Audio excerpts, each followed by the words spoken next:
Here. I hope you have had a wonderful day today.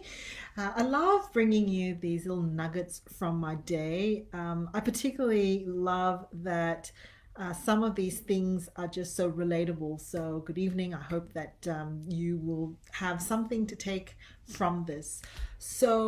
Today I did a roundtable group session, and basically a few people brought some issues and we worked on them. And one of the reflections from it was an exercise that I actually gave the group last week, which was a reflective activity.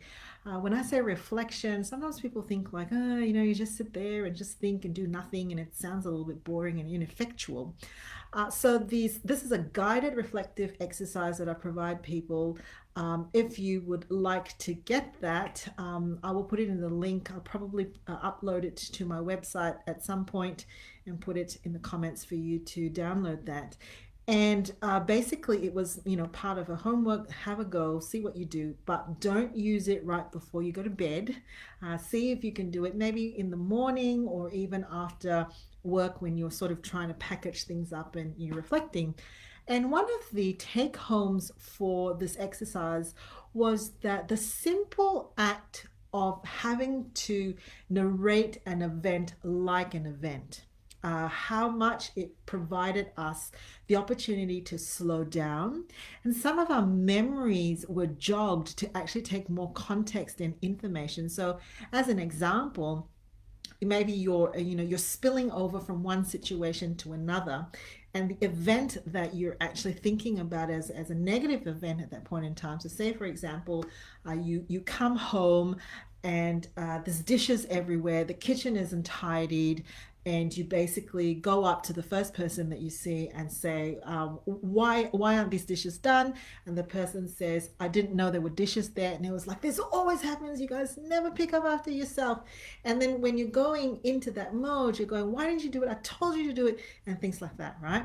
Now, in a more reflective space, when you have to narrate the event and actually think about a sequence of things, like, for example, what had happened just before you walked through the door, what were you thinking, what were you feeling in that moment, what happened, and you actually walk yourself through it, your lens and your perspective widens, and you might remember that actually you'd been stuck in traffic, and it was raining hard, and your stress levels were already up, and you were rushing to get home and get things moving.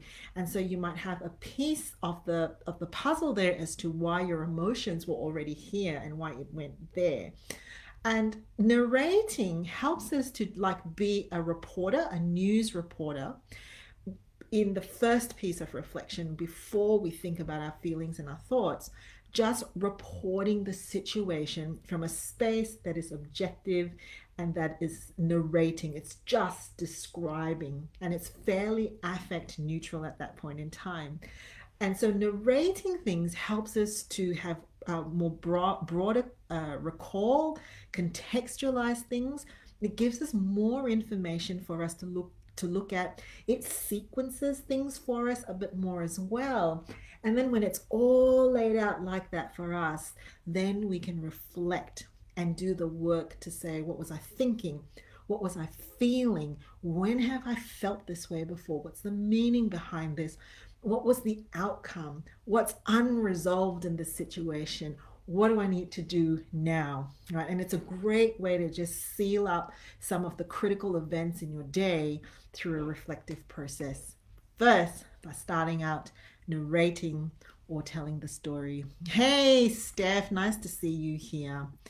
Uh, do you do much reflecting? Do you have a way to narrate your day? I would love to hear from you either now in the live or in the replay. And so I will remember, note to self, to put a link once I upload that reflective process to my website for you to have a look and have a go. All right, take care.